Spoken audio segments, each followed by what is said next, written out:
once again, and it's so funny because I joked about this in an email when Trudeau's official itinerary was released. It was sent to myself and Ezra that Trudeau was going to Poland to commemorate the liberation of Auschwitz by the Soviet army. And I said, oh, I bet you he'll forget to mention the Jews again. Oh, no. Yeah, well, he did. I was right. I don't have a crystal ball. I got a crystal brain, and I know Justin Trudeau is loath to mention the Jews anytime he mentions the Holocaust. Remember, I think it was the Canadian Holocaust Memorial that didn't mention the Jews, and so they had to take the plaque down and try again. He did it again. Sheila. 80 years ago, the Auschwitz-Birkenau concentration camp and extermination camp was liberated, ending the systemic murder and genocide of who, Justin? Of who? Yeah. Carried out by the Nazi regime. Tomorrow, I'll join fellow world leaders on the grounds of Auschwitz-Birkenau to honor the victims. What victims, Justin? What? Of the Holocaust, stand against rising anti-Semitism and Holocaust denial, and reaffirm our promise, never again. Except it is again. Never again is now on the streets of Toronto. Yeah. Let's see. There were gypsies and gay people. Catholics. A lot of... I'm forgetting somebody. Who can it be?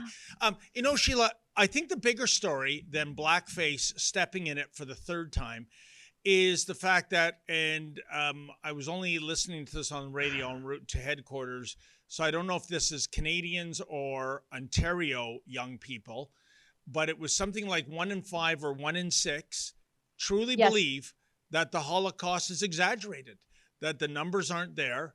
And this is a scathing indictment of how we have failed young people in history. I'm not even sure. And I think it is also a problem with our immigration system's failure to screen for extremism. And it's only going to get worse. And social media, like when you're getting your news from TikTok and you see people of that generation going, Osama bin Laden, he was kind of a martyr, wasn't he? Yeah, he organized, like 3,000 deaths with the Twin Towers falling and there's whatnot. There's the Mujahideen and all of that stuff. Yeah. Yeah. Despicable. And then, of course, Ezra lit these two up, which they rightfully deserved. Let's start with Karina Gould. Karina Gould, without an ounce of shame, says today is International Holocaust Remembrance Day, a day to stop and reflect upon the horrors of the Holocaust and take stock of the lessons learned and those we have yet to learn. And what did Ezra reply to this? You're fawning over, this is you fawning over a Nazi SS soldier. That's Yaroslav Hunka. That's Karina Gould. They're celebrating him because he fought the Russians.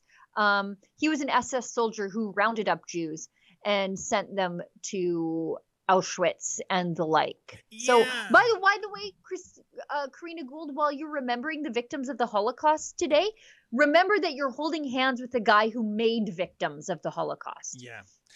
And Sheila, correct me if I'm wrong, I think Karina Gould was one of these cats like Olivia Chow who keeps saying when there's an atrocity, hate has no home here. Hey, what about those guys every weekend going from the river to the sea and Jews back to Europe and Intifada? Oh, well, I guess we do have a little room for hate here after all. We don't want to be insensitive calling out the pro-Hamas crowd. Absolutely despicable. Karina Gould, look at your own party.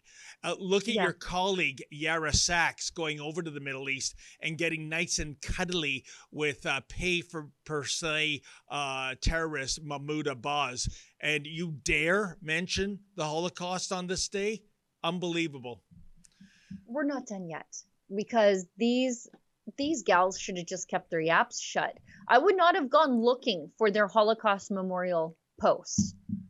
And they probably could have avoided these harsh reminders of their own history. Here's Chrystia Freeland, first runner-up, but also that all means first loser in the Liberal Party leadership race. On Holocaust Remembrance Day, we honor the 6 million Jews murdered and all victims of Nazi atrocities. At least she mentioned the Jews, so that's good. With rising anti-Semitism across Canada and the world. Oh boy, I wonder who's in charge to do something about that. Didn't she freeze the bank accounts of truckers? Have we frozen the bank accounts of any of these weekly Hamas hate marchers? No. Anyways, I'll keep going. I am unwavering in my commitment to stand against the hate and ensure the Jewish community is safe everywhere in our country. Really? Really?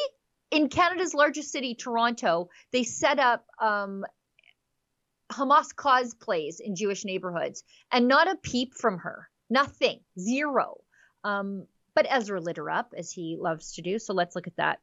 Your grandfather was a Nazi, a leading Nazi propagandist. He seized a newspaper once owned by a Jew and turned it into an anti-Semitic propaganda outlet. That happened before you were born, and it's not on you. But as an adult, you covered up your grandfather's crimes. Let's show more, please. Can we do that? And then that links to an Ottawa Citizen article where she claimed that it was Russian propaganda that her grandfather was a Nazi propagandist, but it is in the Alberta Provincial Archives that he was. So the Russians would really have to do some time traveling to get that to happen. Let's keep going. We're not quite done. Sheila, that photo, just for clarity, was that Karina Gould at Yad Vashem? No, that was Chrystia Freeland at Yad Vashem. Oh, Chrystia Freeland. Okay, I couldn't see the. Okay, interesting. And then Ezra goes on to say, as an MP, you echoed his Nazi symbolism, including wearing a Nazi scarf. That's a Bandera scarf. She held one up and then she deleted the photo because he was a Ukrainian Nazi. So Freeland, being a Ukrainian supremacist, is okay to apologize for any Ukrainian wrongdoings, even if it meant sending Jews to the gas chamber. And then she also gave a standing ovation to the aforementioned Yaroslav Hunka, the geriatric SS soldier honored in the House of Commons by the Liberals and invited into the Prime Minister's office.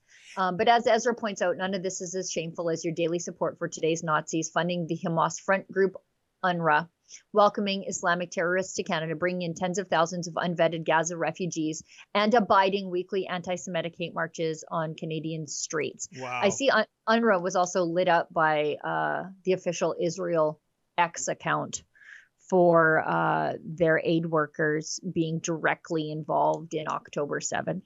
Unbelievable. Sheila, I only make mention of Yad Vashem, the Holocaust Museum in Jerusalem, because about 15, 16 years ago, I went there and it was part of a fact-finding mission, and I got a tour not available to the public. It was just for the journalists there. And one of the head curators was talking about, and this speaks to this business where 1 in 5, 1 in 6 think the numbers are exaggerated. I was astonished to find out that when they were originally compiling the names to come up with a number, the number originally was in the neighborhood of 18 million. But they knew this was going to be uber scrutiny. They can't afford to make a mistake. They can't be seen to be exaggerating. So they went through the records and again, and they found out, and sometimes it was duplicates, sometimes triplicates of a death certificate. So they whittled it down from some 18 million to 6. And I'm just saying, Sheila, if you were trying to manufacture Jewish victimhood, you would go for the biggest number imaginable. Sure. Instead, it was the opposite. To be factually correct, that's how that came down to that number. Right, and let's not forget that these were the Nazis' records. They were meticulous record keepers. Meticulous record keepers. Yeah. That's why you ended up with things in triplicate, thanks to the help of the likes of IBM.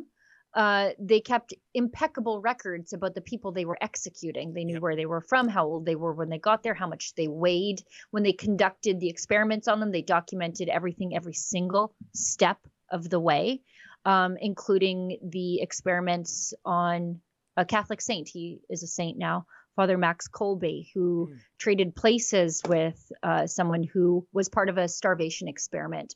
Father Max, though, refused to die. They had to poison him to death because he would not die of their experimentation. So for people who deny that this was true, these are the Nazis' records. This is how we know what happened to so many people, from, you know, the tiniest infants to somebody's grandma. We know these were the Nazis' records, and they are held in these museums.